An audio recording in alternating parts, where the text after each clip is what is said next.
Hey everyone. In the last session, we were testing out this idea of the work kinetic energy theorem, saying is the work done, the net work done by all of the forces acting on the object, is that actually equal to the change in kinetic energy of the object, where kinetic energy is defined as 1/2 times the mass of the object times its velocity squared. And we found a lot of evidence in support of this claim, but let's expand on this to go to conservation of energy. For certain types of what we call conservative forces, we can define a potential energy. So for gravity, this potential energy depends on the mass of the object, the value of little g, the acceleration due to gravity on or near the surface of the Earth, and how high up in the air is this object. If you go to gravity not on the surface of the Earth, this equation does change. It's a different equation if you have other objects not on the Earth. But we're just going to test this one out for now. We're also going to look at our spring potential energy formula and put all this together in our conservation of energy concept. The concept that energy can't be created or destroyed, but it can change between lots of different types. So if I can keep track of what type of energies I have at different points in the motion, we can use this to great effect to figure out what properties the motion will have at other stages as some system evolves.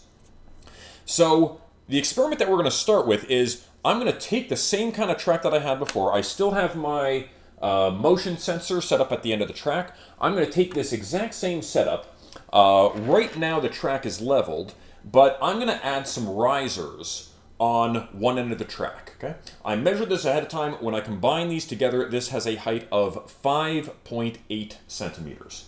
So I'm going to put that on one side of my track. As you can probably tell, the cart is going to tend to want to move down the track. And here's what we're going to be specifically measuring. So I've got this track that is tilted. I've got my motion sensor up here. So it's going to be tracking the motion of this cart as it moves up and down the track. The claim is that the total mechanical energy, that is the kinetic energy of my system, plus the potential energy of my system. In this case, it's just going to be potential energy of gravity. As this thing gets higher up in the air, it has more gravitational energy. That this is going to be constant as the cart makes a single run up and down the track. So it's going to be constant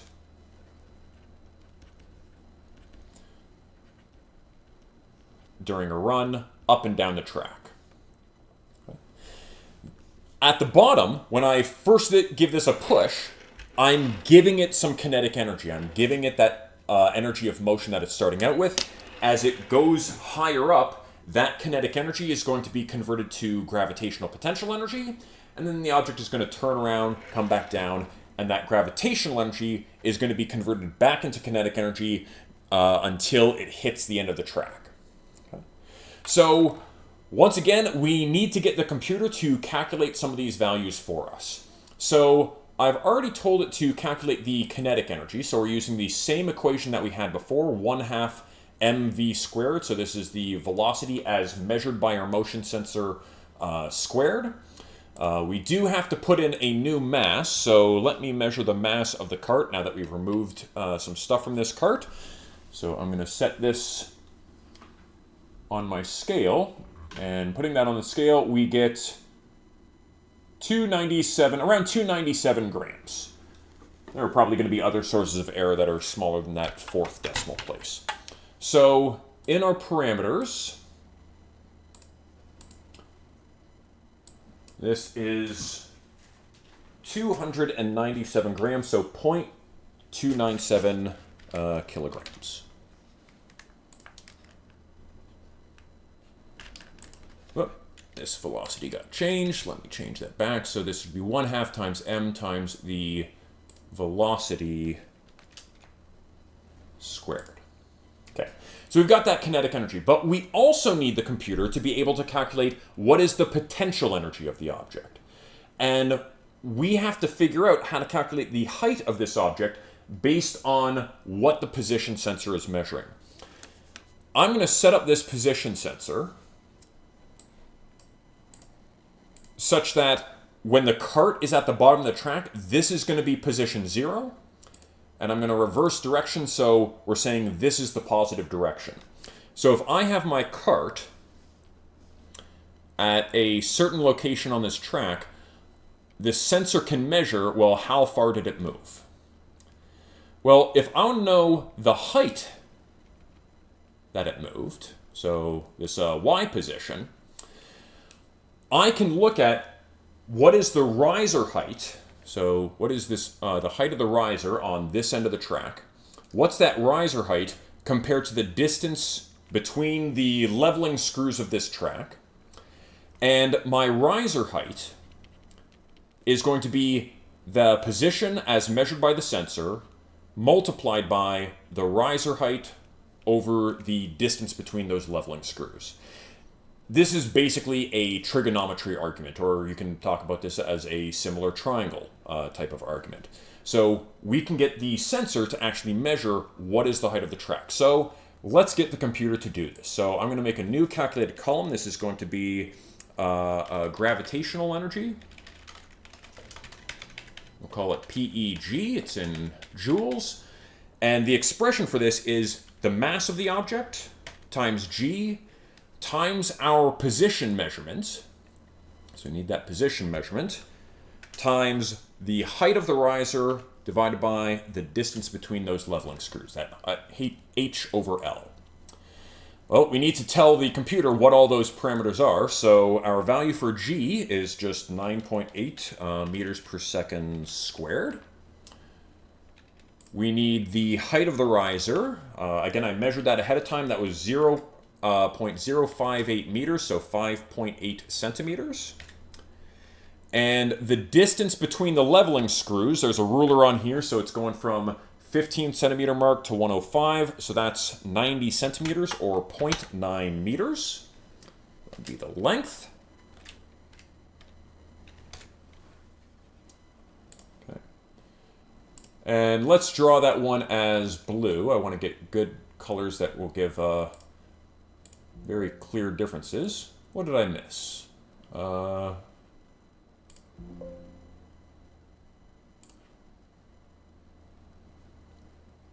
Seem to be missing something here. I'm probably going to edit this out. M times G times the position times... Okay, that was weird, but that seemed to accept it now. So we've got our potential energy for gravity. And now we also want the computer to calculate what is the total energy. So we can go to new calculated column. This is our mechanical energy. Call it E-mech in joules. And this is just our kinetic energy plus our potential energy, or gravitational energy. Okay. So what we want to do is, to test this out, I'm going to give this cart a push, and we want to track simultaneously what's happening to the kinetic energy, what's happening to the potential energy, and what's happening to this total mechanical energy. I'll set the total mechanical energy in black. And we can graph all of these at the same time. So we've got a graph of kinetic energy in red, potential energy in blue, and mechanical energy in black. This is all going to be graphed at the exact same time.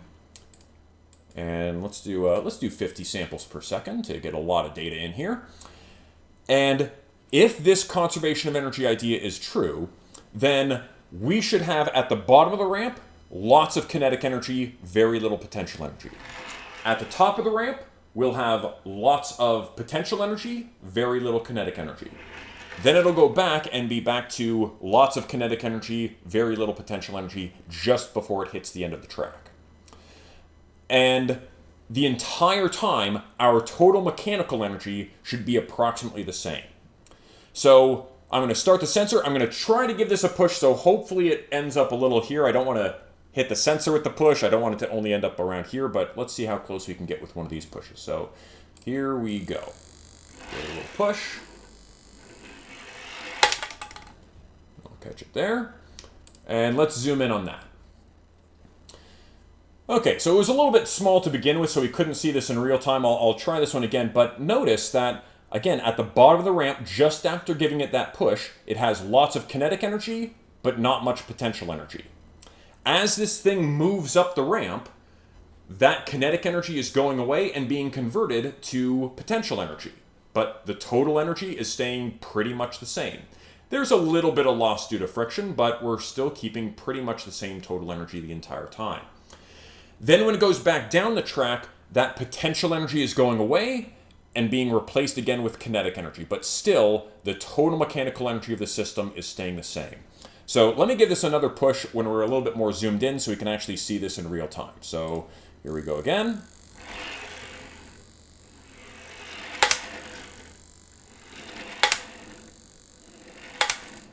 Okay. So I let this one bounce a few times, but notice during each up and down bounce, the total energy stays pretty constant for each one of these up and down motions. When this cart hits the end of the track, you might be able to pick up on the audio that you can hear sound being produced. That's losing energy. The entire table shook a little bit, so that's going to be removing some energy from the system. So when the cart actually hits the end of the table, we're getting some of that energy being converted into forms that we're not keeping track of on this graph. You know, the kinetic energy of the table, sound being produced by this, vibrations dissipating some of that energy. But again, during each of these up and down motions, we do have this conservation of energy idea holding true to quite a high accuracy. Again, the total energy seems to be pretty constant during each of these individual up and down motions. And we get this back and forth trade-off between kinetic energy and potential energy. So let's see another example of this. So in this next example, I want to add a little bit of complication to our experiment by adding a spring into the mix. Here's the basic picture that we're going to get. So let's erase our previous picture. And I'm going to take this cart, and instead of just letting it move up and down this track, I'm going to add a spring to it, and this spring will stretch and compress as the cart is moving around. So the basic picture that we're going to have is we have our ramp, we have our motion sensor. The motion sensor is at the bottom now, since there's stuff up here that would be getting in the way at the top of the ramp. We've got a spring up here, and we've got our cart. So as this cart moves up and down the track, we're going to not only have kinetic energy and gravitational potential energy, but we are also going to add on to that the spring potential energy. And again, the claim is if energy is conserved, then other than a little bit of friction removing energy from our system, we should get pretty much a constant total amount of energy as this thing oscillates up and down the ramp. Okay? Again, there is a little bit of friction. You probably noticed that this will come to a stop after not too long, but hopefully we'll get pretty good results over a short time period. So when we're doing this, I have reset a couple of terms on here. We still have our kinetic energy is 1/2 times m times v squared, but I've changed the mass to the new mass of the cart. I measured this ahead of time. This is 0.65 kilograms. We also have some modifications to our gravitational potential energy formula. We're doing the same kind of thing as last time, but now I've got a much higher riser, so I've changed the height of that riser.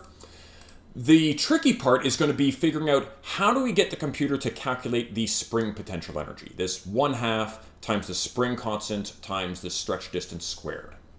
Okay.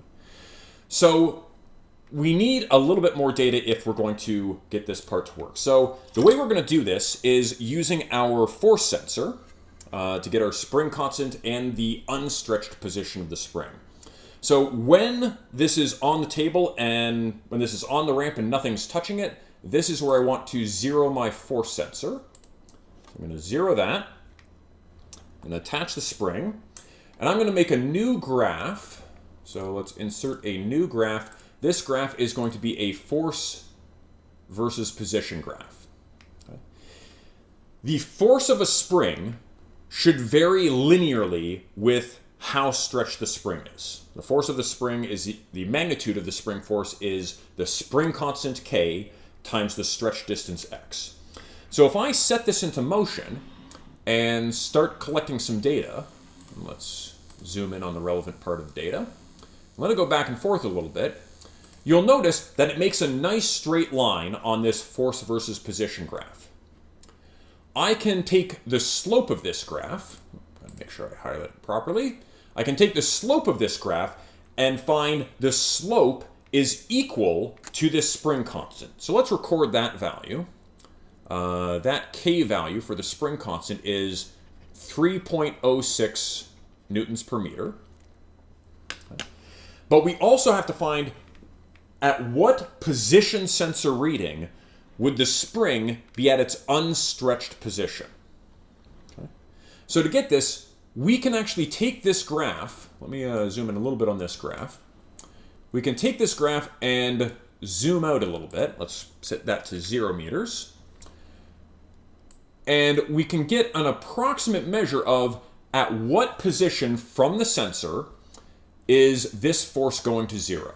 Okay. Looks at around 8.5, maybe a little bit larger. We can actually get a more accurate calculation by taking this y-intercept, the 2.647, and dividing it by our spring constant, the 3.063.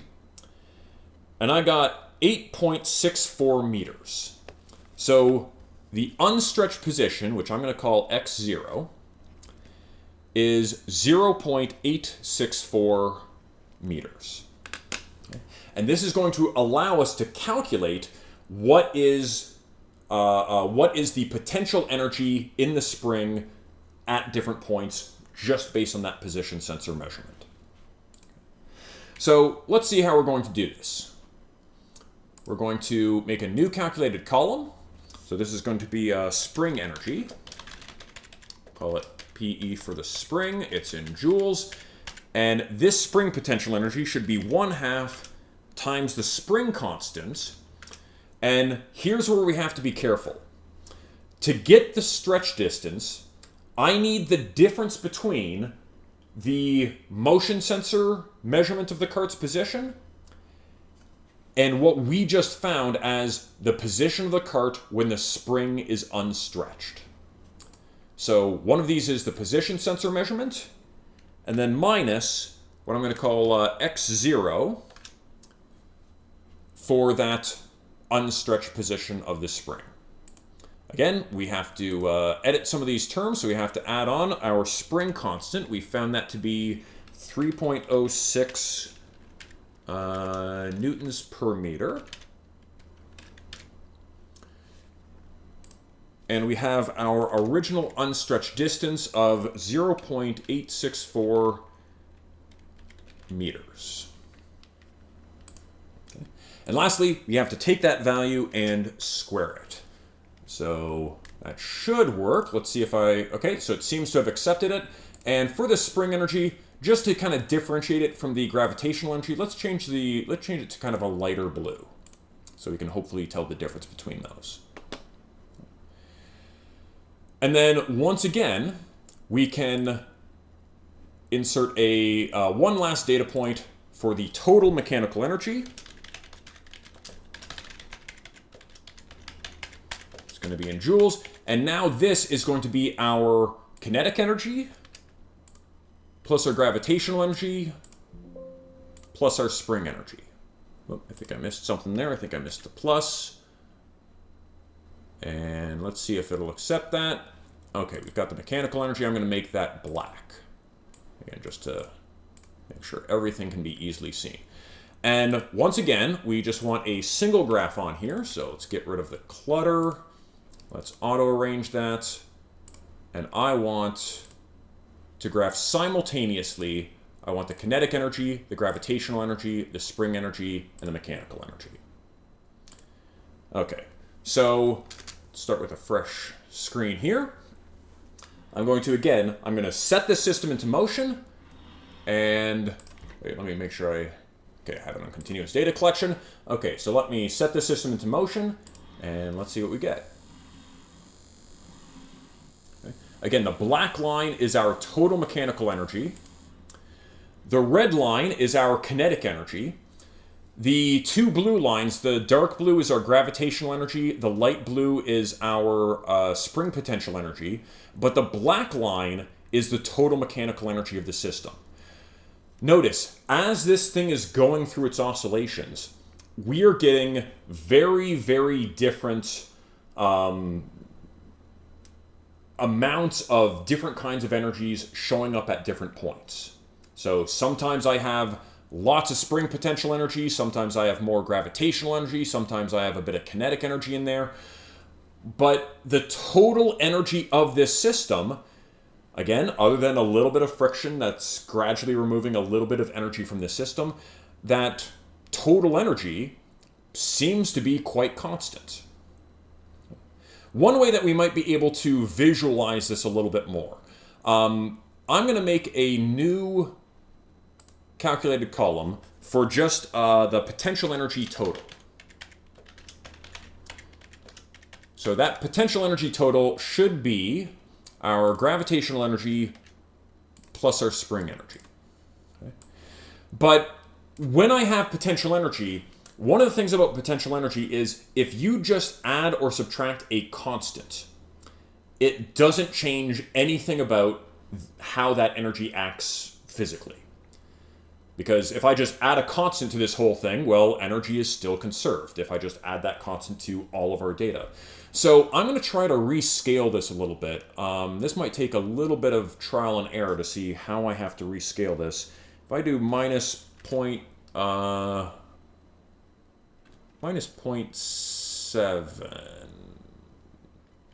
maybe 6.5. Let's try that. And let me change this graph to be our kinetic energy, our total energy, and I'm going to change the mechanical energy to take in this potential energy total so everything is on the same scale. Looks like I got pretty close there, but I think I can improve it a little bit. Sorry, I have to go back to this one. Instead of those, I'm replacing that with our new total potential energy, and let's scale that. Looks like I'm going to be I can subtract a little bit more off of there. How much more should I remove? I think 0.0199, so let me adjust that a little bit more.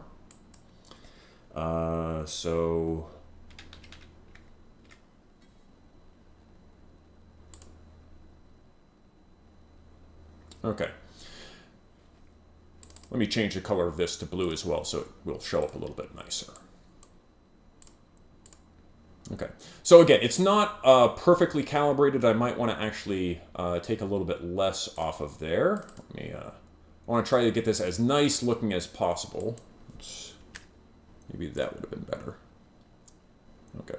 So what we get as this thing is oscillating back and forth, we're still getting this trade-off between sometimes we have lots of potential energy. In this case, it's going to be a combination of gravitational potential energy and the spring potential energy. Sometimes we have kinetic energy.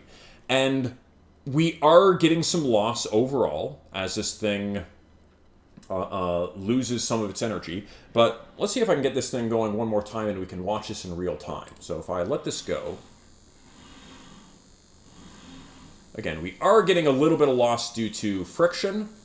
Again, we're not starting with a lot of energy, and if you remember from the previous video, when this cart, which had this mass, it was level, so the work done by friction would be a little bit less, but every time it moved around this far, it lost 0.02 joules of energy approximately, so that seems to match up with our calculations for friction.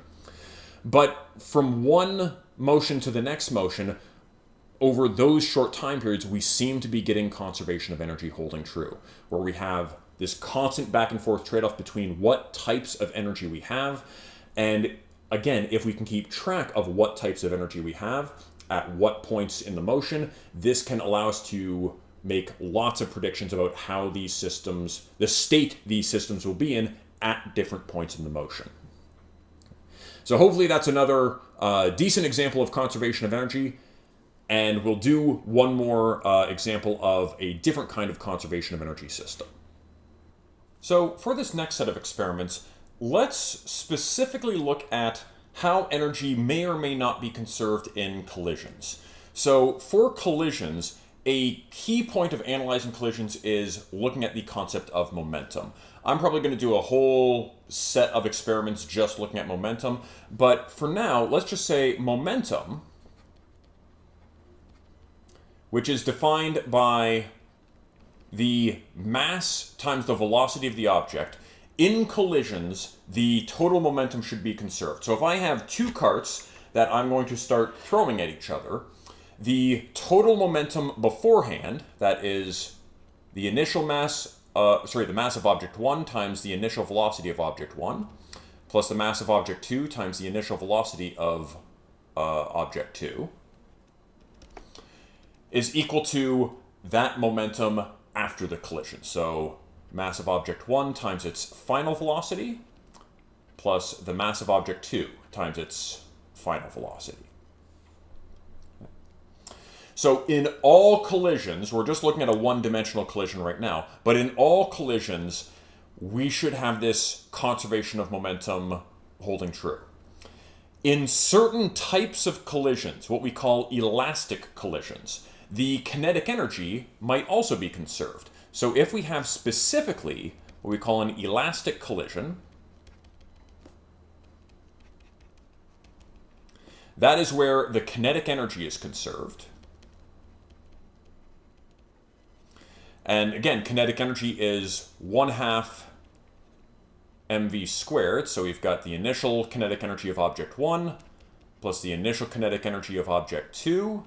This equation does end up looking a little long, equals the final kinetic energy of object 1 plus the final kinetic energy of object 2. Now, this one I'm specifically doing to address a comment that I heard online that you can't simultaneously conserve momentum and kinetic energy at the same time. Saying that if one has just a velocity term and the other one has a velocity squared term, those cannot be conserved at the same time. So that's what we're specifically looking at checking, and then we'll see some other kind of modifications to this. Again, there are other kinds of collisions that we call inelastic collisions, where some of the kinetic energy is turned into other forms of energy. That often is going to happen if the objects are sticking together. If the objects that collide deform, it takes some energy to deform that object, so it's not left as kinetic energy. But let's focus on these elastic collisions and see if we can at least get them, see some examples of these elastic collisions. So the setup that I've put together, I have two motion sensors set up, one at either end of the track. So I've got a motion sensor on this side, which is going to monitor this cart. We're going to call this one cart 1. We've got one sensor monitoring its motion, and we've got another sensor monitoring the other cart. This one's going to be cart 2. I've calibrated these sensors so that they both agree that's going to be the positive direction. They're in agreement on what they're calling position. I'm hoping that we're going to get good tracking when you aim these two sensors that work by sending out sound pulses and listening for echoes. Sometimes they can interfere with each other. We might see some effects of that. Hopefully this will be minimized. And I have two carts and I can change their masses. And what I've set up is measurements of the momentus of these objects. So the momentum of object 1 is the mass of object 1 times its velocity. The momentum of object 2 is the mass of object 2 times its velocity as measured from the other sensor. We've got the total momentum, just adding those two momentas together. And we've got the calculations for the kinetic energy of object 1, 1/2 times its mass times velocity 1 squared. Kinetic energy of object 2, it's 1/2 times its mass times its velocity squared, and the total kinetic energy is just adding up those two kinetic energies. So what we're going to have for the graphs, I want to have one graph monitoring what's happening to our momentum. So I'm going to have momentum 1, momentum 2, and the total momentum all graphed on on one of these graphs. And on the other graph, I want to be monitoring what's happening to our kinetic energy. So we are going to specifically be looking at kinetic energy 1, kinetic energy 2, and the total kinetic energy of this system. Okay. Now, we can adjust these masses to be whatever we want. I haven't set any masses yet. Let's say I'm just going to add a couple of masses to this. I don't want the masses to be exactly the same because that's kind of boring. So I'm going to add some masses to this first cart. And let's measure the mass of this one.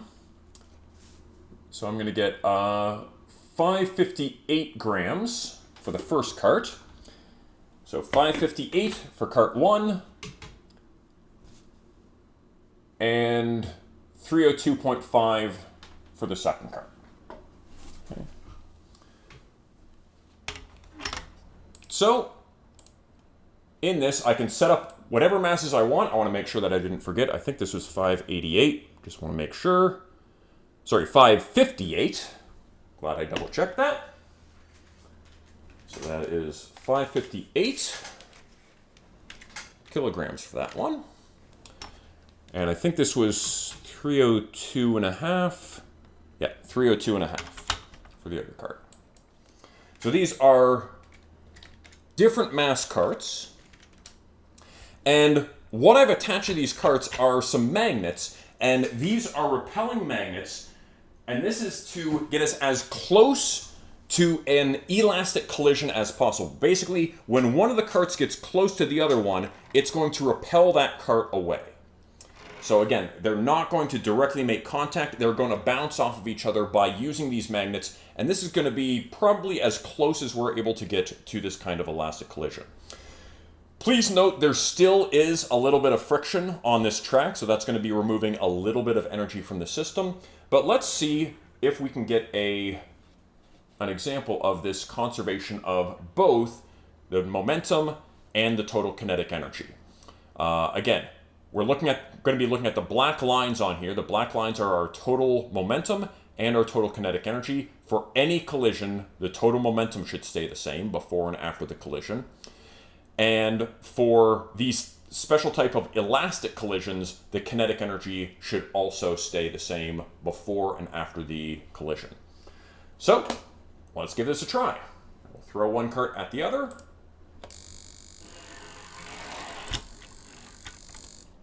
Okay, let's zoom in on that, and then I'm probably going to redo these two, this particular group, just so we can see this in real time. Scaling wasn't quite right the first time, so we'll be able to do that again. But just in this first case, if we look at the total momentum, I threw cart 1 at the to the right, and after it hit cart 2, after they interact with each other, the total momentum, that black line, solid as a rock. Okay. For the kinetic energy, if we look just before and just after, we are losing a little bit of kinetic energy to friction. There's a little bit of a drop in kinetic energy as these two magnets are interacting, but once they bounce off of each other, we still have pretty close to the same kinetic energy. Again, a little bit is lost due to friction, but we have a pretty good match. And again, let me just do that one again so we can see this in real time. Here we go. Start the sensor. 3, 2, 1. Okay. Little bit of noisy data. Again, the sensors do tend to interact with each other a little bit here. But again, before the collision and after the collision, our total momentum pretty much stayed the same. Before the collision, after the collision, our total kinetic energy pretty much stayed the same. But this is just for one special case. What if I change the masses around? So let's say I'm going to switch some of the masses from this cart. I'm going to move some masses away from that cart, and I'm going to add some extra masses to this one. Because again, we want to make sure that this is true in lots of different scenarios. I'm going to remeasure the masses of these carts. Hopefully people trust me enough to accurately report these masses. So this, for cart 1, our mass number 1 is 308.9.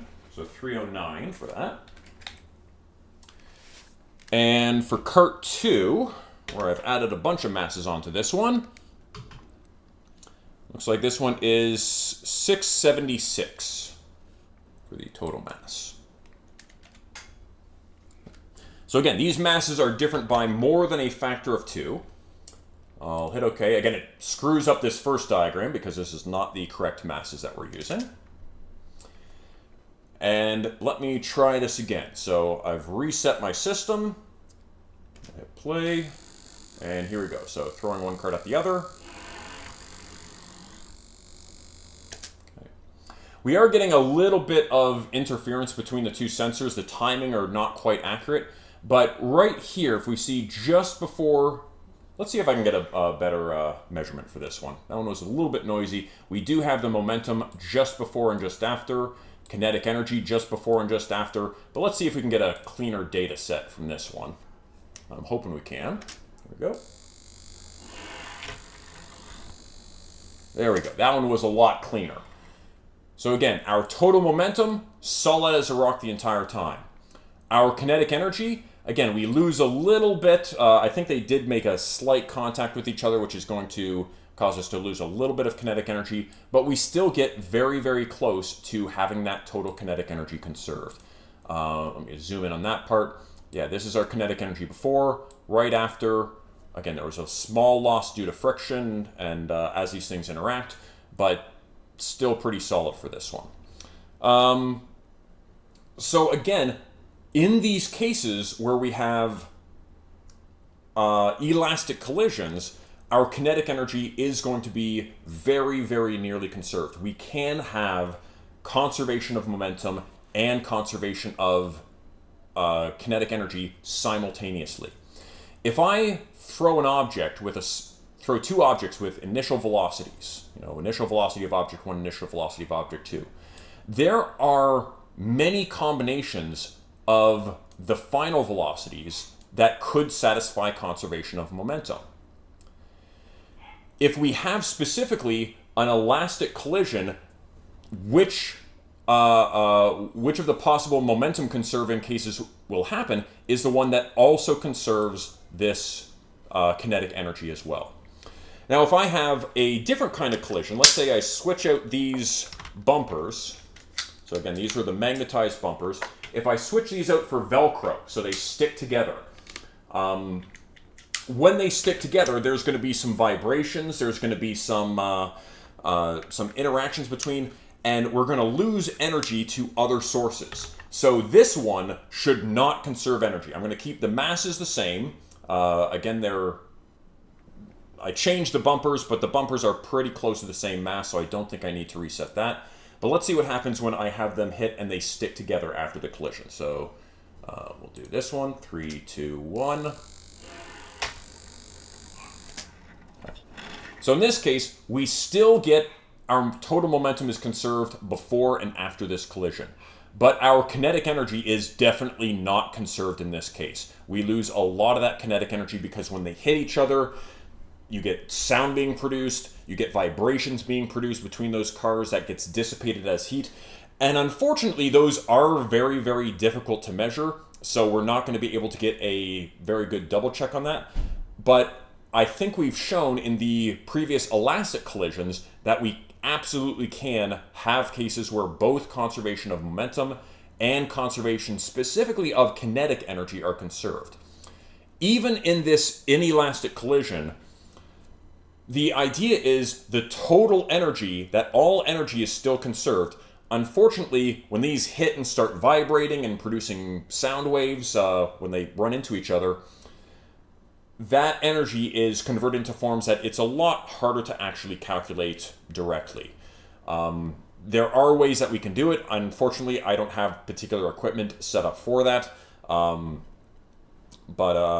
Again, hopefully this is a good example that at least these elastic collisions are possible.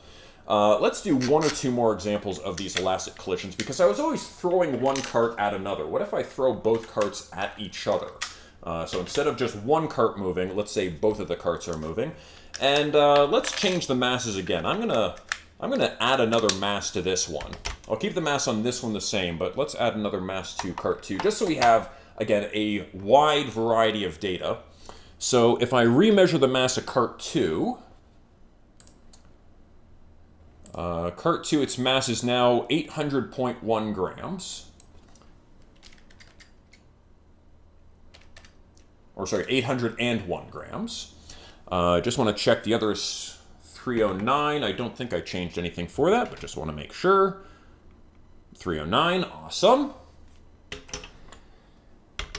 And in this case, I'm actually going to throw both carts at each other. And again, we now have these repelling magnets back on here, so we should get pretty close to an elastic collision. So let's try this one again. I'm going to start with the carts a little bit further apart. Let's see when we throw them at each other. Okay. I actually need to rescale this graph. Did we get tracking the entire time? So if I auto-scale this one, since this one had much more mass, I threw them at each other at around the same speed, but this one has more mass and it was going in our negative direction, which is why this total momentum is negative before and after the collision. But again, when we look at that total momentum, seems pretty solid. There's a little bit of noise in the data, but seems pretty good. And the total kinetic energy, both before and after the collision, again, we have a little bit lost. I think this one moved off the track slightly, so we didn't get that one matching up quite as well. Let me just try this one more time. Again, never bad to get more data to check if your claim still holds up. So let's try this one again. Throw them at each other. There we go. Again, our total momentum is constant through that collision, and the total kinetic energy before and after that collision, it seems to be following the same pattern. Again, there is friction acting on this system, but we seem to have that same pattern happening before and after the collision. So we have both conservation of momentum and conservation of kinetic energy for these elastic collisions. So for the last part of this video, I want to do a variation on this experiment. We've still got the two motion sensors that are going to track both carts, but I'm going to use a spring, which is loaded into one of these carts, to actually launch them off each other. So this has a spring built into it. Hopefully you can see that there. This is a spring built into it where I can lock it in place and then press a button. It's going to eject that spring. These are going to launch off of each other, and we're going to see whether or not energy is conserved. So the idea is there's some spring energy that's stored inside of this spring. When I hit the button, that spring energy is going to be released, and it should match the combined kinetic energies of both carts. Now, unfortunately, I don't know what the spring constant of this is. I don't know the compression. I don't know if it starts fully compressed or not. There's a lot of unknowns with this. So what we're going to do is I'm going to do a first case where we have low mass carts. These carts have pretty much the same mass. In fact, I'm going to make sure I adjust it so that they have as close to the same mass as we can get. And then we're going to do the experiment once to see, well, how much kinetic energy did they gain in the first case? And then when I increase their mass, I'm going to increase the mass of both of the carts, again, by the same amount. And we're going to see when they launch off of each other, in that case, do they still have the same kinetic energy? Is it kinetic energy? Is this kinetic energy quantity a key property of this particular kind of system? So that's what we're going to do. So I need to remeasure the masses of these carts. So cart 1, just waiting for that to start up. Cart 1, I've removed the bumper, so it's a little bit lower mass. That is 294 grams. So cart 1 is 294 grams. And cart 2, with the same configuration, is 287.5 grams. So I'm going to add a 5 gram mass. I'm just going to tape an extra 5 gram mass onto here. Again, just to get their masses as close to matching each other as possible. So in this case, the only thing that's different with the carts is what directions they're being fired in. So attaching that 5 gram mass and reweighing, we're around 192.5. Close enough for us. So 192 not 192, that was 292.5. Okay. So I'm going to set these as right beside each other, right flush against each other. So as soon as that spring starts to expand, they're going to push off of each other, and hopefully I will be able to set this off and catch the carts before they run into the end of my sensors. And we'll use this to calculate, we're going to use this to calculate how much potential energy was stored in that spring. And that should equal the combined kinetic energies of the two objects when they fly off of each other. And this should be regardless of how much mass they have. The kinetic energies should match. So we're going to do a low mass case and a high mass case, and probably even different masses.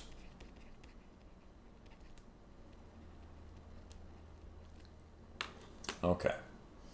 So got those two set right side by side. I'm going to start the sensor, and then I'm going to use this to launch them off of each other. And let's see how this goes.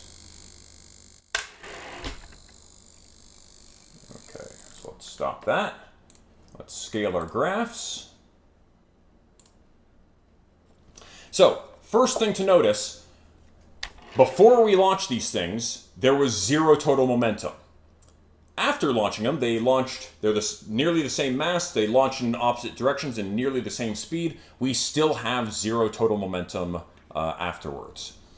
But when we look at the total energy, let's see if I can find out what that, let me back up out of there. Let's see if I can find what that total energy was. So right after the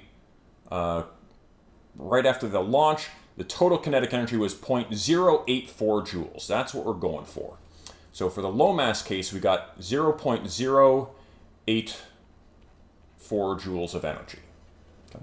And again, that seemed to be pretty evenly split between the two carts. Again, there's always going to be a little bit of measurement noise, but I think we got some good results here. So now what I'm going to do is I'm going to load up masses on both of these. But even though I'm changing the mass, when they launch off of each other, if this conservation of energy idea is correct, I'm preparing the spring in exactly the same way. Nothing is different about that spring. I've loaded it the exact same way. But when these objects launch off of each other, they should still get the same total kinetic energy after this collision. So we're going to be testing out whether or not we still get that 0.084 joules. So I need to reweigh these and update the numbers. So that cart is 790 even. So that was cart 2. So now this is 790. So again, I'm changing these masses by a large factor. This one is 792. So again, they're slightly different from each other, but very close to being the same mass. Okay. So let's see how this one runs. I'm again going to put them right beside each other, make sure they're nicely on that track, as close to each other as I can get them. Let's hit OK. And let's take some new data. 3, 2, 1. Okay. Looks like our tracking was a little bit off. If I use this button on here, looks like we're on 0.09 joules, so a little bit different, but again, we didn't get tracking on both at the same time. I'm going to try resetting this. Again, we were pretty close to the same total kinetic energy, but let's see if we can get just a little bit better data. So again, I'm going to put those right side by side with each other, and let's retake this data. 3, 2, 1. Okay. Okay, that was much cleaner data for both of those. Once again, we still have conservation of momentum. And if I use this feature here, looks like we got 0.088 joules when we use the high masses. We changed these masses by probably around a factor of 2.5. And the energy difference is very, very slight. We still got a very good agreement between the total energy that was produced in the form of kinetic energy when these things launched off each other with low masses and when they launch off each other with high masses. Okay? So again, that is very much in support of this conservation of energy idea. We had energy stored in the spring in both cases. In both cases, that spring potential energy was used to launch the objects off each other, converting that spring energy to kinetic energy. And in both cases, even though we have very different masses from between our two cases, we still got the same amount of energy in both of those cases. So I'm going to reset this one more time. And instead of having them be the same mass, maybe this is just showing up so nicely because they are nearly the same mass. I'm going to remove these masses from cart 1. So cart 2, I'm leaving that one the same. Cart 1, I need to change its mass. So let me just verify. I think that was like 290. Yeah, 294. So back to 294.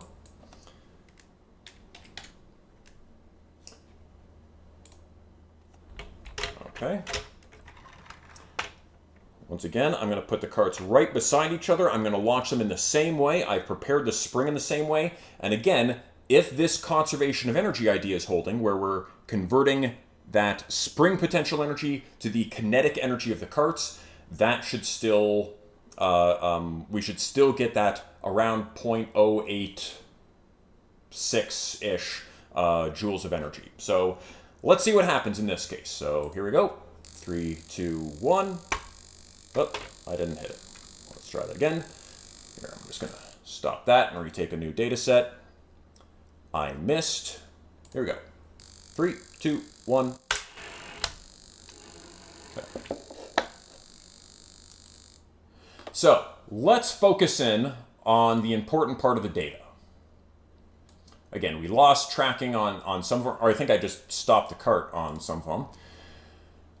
So this was before the carts were launched off each other.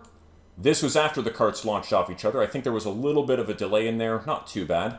But notice the total momentum was still staying constant. It was 0 before the collision, or before this explosion, and 0 after the carts had kind of pushed off of each other. Our total kinetic energy, well, let's do the drum roll for that total kinetic energy, 0.088.